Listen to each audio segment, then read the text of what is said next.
Good morning, Bucknutters. Welcome to the Bucknuts Morning 5 here on Monday, January 25th, 2021. I am Dave Biddle. I am joined by Patrick Murphy. Patrick, let's start with the Buckeyes replacing Greg Mattison. What do you think is going to happen there? Do you think that Ryan Day is going to bring in somebody to kind of be a right-hand man to Carrie Combs? Do you think it's just going to be a position coach? Might Carrie get demoted and he brings in a defensive coordinator, even if he doesn't make that public? Just what do you think is going to happen here in regard to replacing Greg Mattison? I think that's the discussions that they're having currently, over at the Woody Hayes Athletic Center. I think they probably, started even before this announcement was made. I don't think this retirement from Greg Mattison came as a major surprise to anyone in the building. But I think it's a huge decision because obviously we saw the struggles in the pass defense. So Greg Mattison, obviously more involved with the front seven than he was, the secondary. So do you trust Carrie Combs to get this fixed in what you hope will be a much more normal offseason where, ideally you'll have spring practice and preseason and all that leading into a more regular season? And I think that's the question they need to answer. If they do, then you can really make this hire based on how you want the defense to look. If they don't, then I think you need another secondary coach to help with that. And, I think Matt Barnes is also someone that needs to get talked about a little bit more because he's obviously been a part of this, under both of the last two staffs. And, I think he has been probably underappreciated from an outside perspective for what he does when it comes to the secondary, both assisting Jeff Hafley and Kerry Combs. So to me, it seems most likely that they bring in another guy who maybe offers some new ideas, provides them with, some change ups. I think that you've seen this defense be successful when it's had the right personnel, but even when they had three, guys who were starters in the NFL this year in the secondary, once they got to the playoff, they switched away from that single high look, a decent amount against Clemson last year. And then this past year, obviously, they did some other things once they got to the playoff, both against Clemson and Alabama. So having somebody who has some new ideas against handling some of these more high-powered attacks may be a way to go. But, I certainly think this is something that they've been considering for a while, knowing that Greg Mattison was probably going to hang it up. And obviously, I think we give Ryan Day the benefit of the doubt, right? When it comes to these hires, he's more often than not hit home runs with the guys he's brought in his 2 years at Ohio State as a head coach. Where are you at on Carrie Combs? It's such a small sample size of him as defensive coordinator. Only 8 games. The stats don't look good. Obviously, the passing stats look horrible. But 25% of their games were played against Clemson and Alabama. They didn't really have an offseason. I've never seen an Ohio State secondary that had that much lack of depth. And I know they're talented. I know everybody's going to say, well, look, Proctor was top 100, and Banks was 4-star, and 4-star, and Wade 5-star. I get that. But they didn't have much depth. They lost a ton of guys to the NFL, but they got to be much better. Where are you at on Carrie Combs as defensive coordinator? I think you do give him the benefit of the doubt because of what he's accomplished, obviously, in his career and especially at Ohio State, and all those things you just mentioned. I think that the lack of an offseason when you're replacing that many guys is important, and probably fans don't want to hear that excuse, and I think it's more of a reason. But I think that Combs's leash gets a little bit tighter after this season, for sure. And, I think, anybody that's involved with the secondary probably, has to know that they need to make drastic improvements. And, it needs to be a jump like it was from 2018 to 2019 in terms of results for these guys to feel secure in their jobs. In terms of Carrie Combs specifically, I thought the hiring was interesting at the time. He'd never run a defense, above the high school level. So it seemed to me, questionable to bring a guy in to do that, especially after, a successful season like Jeff Hafley. But Jeff Hafley hadn't run a defense completely on his own either. So, I think that I think we looked at it and we're kind of like, well, I can see it going both ways at the time. So far, it hasn't been great. I think there definitely is. It's fair to ask questions, especially now.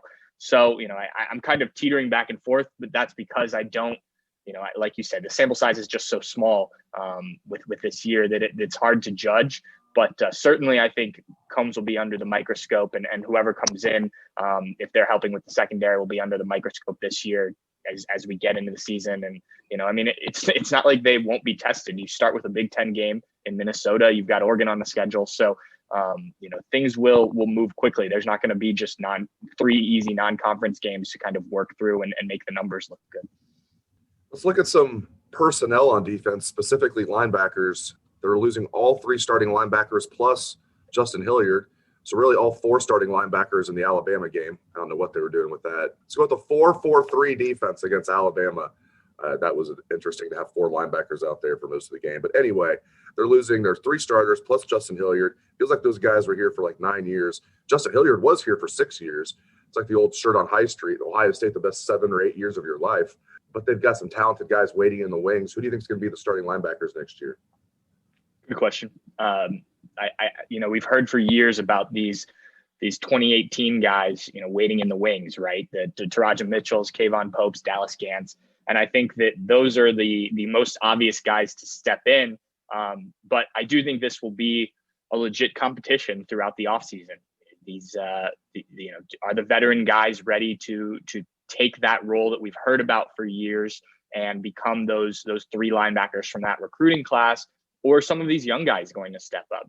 It also depends what the defense is going to look like. If you're going to stick with that single high safety look, you're going to use a hybrid bullet position, linebacker, safety, then Court Williams certainly becomes an interesting guy. He was recruited to play that position.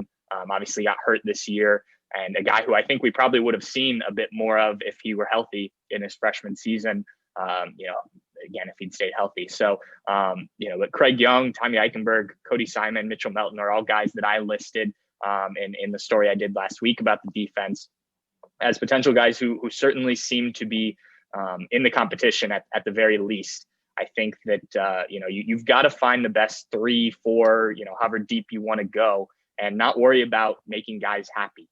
If the 2018 guys, the Mitchell, Pope, Gant class aren't the 3 best guys, then so be it. This is an opportunity for everyone, not just those guys that have waited their turn. And at a place like Ohio State, you've got to have the best talent out there. And I think at times in the past, you've seen coaches that want to reward guys for kind of waiting their turn. I don't think Ohio State has the opportunity to do that. And you need to have the best guys. I don't think Al Washington will. I think, he's shown he will play the guys who deserve to play, whether that be veteran guys or not. I want to talk about what the team is doing right now. A bunch of early enrollees have enrolled. But Ryan Day told us right after the national championship game he was going to give the team some time off. He's got a bunch of guys coming in as freshmen, enrolling early. The team right now working with Coach Mick, how much do you think he's pushing them as far as what Coach Day told us about? He wanted to give his guys a rest, but you also know, you can't win the national championship in the offseason, but you sure as hell can lose it. That old cliche. How much do you think because right now, normally Mick would be killing the guys right now. They'd be really ramping it up. They've got the Valentine's Day Massacre workout coming up. But everything Coach Day said, it sounded like he was going to give his guys some time just to kind of rejuvenate. What do you think the team's doing right now? Yeah, my understanding is it's not a ton. You mentioned that freshman class that just came in. Those guys have to quarantine for a week. So they are literally doing nothing. It's almost as if, the COVID protocol that guys went through this year, where you have to, quarantine in your dorm or apartment or whatever. So they're not doing much of anything. Not even the normal getting used to campus, which is really unfortunate because I think that's a cool time, especially as an early enrollee when you come in and classes are starting and whatnot. They've already taken classes online. So, just another strange part of this cycle. But the rest of the team, it sounds like the beginning of February 1st, right around there is when things might start to ramp up from everything I understand. And that's when Ohio State will start to get back in the swing of things. As you mentioned, Coach Day said he wanted to give these players time off. They hadn't seen their families really in 6-7 months. A lot of guys, from around the country didn't get a chance to, see these people that they're used to seeing after games and whatnot. So a chance to do that. Ryan Day even talked about his family went down to Florida for a few days, or stayed in Florida, I guess, after the national championship game, then went up to Massachusetts. So everybody kind of needed a break. New Hampshire. New Hampshire. You got to get his home state right, my friend. You're right. My mistake there. But just everyone needed kind of a mental break after that. And, I think the one thing we can't forget is that COVID is still a thing in this program, everywhere, but in this program, just because they don't have games doesn't mean that these guys are going to go and be able to do whatever they want. I imagine it will be a bit more relaxed, but, they still want to stay healthy. They're still going to be, testing regularly, from my understanding. And, they're going to be concerned about guys getting the virus to some degree. So, they want these guys to be able to take part in workouts. And if they're getting sick, then they're not able to do that. So that's still going to be a factor. Ryan Day was asked about guys getting, the vaccine, and kind of gave a non-answer that he hadn't really even thought about that. So we'll see what happens with that. But yeah, I think, as we roll in the spring, it's going to be interesting to see how they handle that and what becomes of this offseason, because we didn't really get to see it last year when everything just shut down. Last thing, I haven't talked to you since all the guys announced whether they were staying or leaving. We knew certain guys were definitely going to go. I mean, Justin Fields, Sean Wade, Wyatt Davis, guys like that, Josh Myers.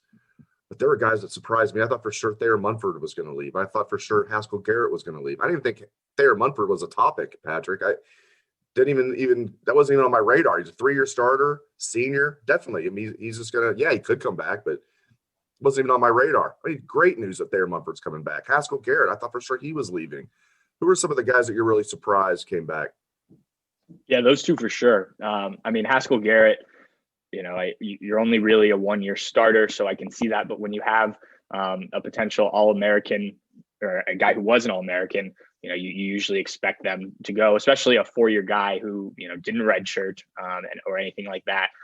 For Thayer, I think it really came down to, promising that he would finish out his schooling and get his degree. And I think he's really blossomed during his time at Ohio State. And, I interviewed him when he was a senior in high school, and it's a different kid from the guy that, or he is a different guy from the kid that I interviewed back then. And, I think his time at Ohio State has really helped him in maturing and things like that. And so I just think that process for him is not done yet. So those are certainly the two big ones. I think Chris Olave was a surprise to a lot of people. I think that I know that you and I had heard some rumblings that he might be considering coming back. So less of a surprise just because of kind of that speculation, but still he had to, make that decision official. And he, as until guys announce, nothing's official, but that was one that I think was a little bit surprising and certainly a big boost for Ohio State to get a guy like that back, especially given that you're going to be running out a new quarterback in the fall. So you'll have arguably one of the best wide receivers in the country, lining up there. And I've heard comparisons to Devontae Smith with him and the kind of season he could have. If they can get even, half of the production that Devontae Smith had from Chris Olave, and with this other receivers in the room, I think it's going to be a lot more spread out next year when guys are really able to spend a full off season together. I think they'll certainly take that. And, you hope that you get similar results from a team perspective.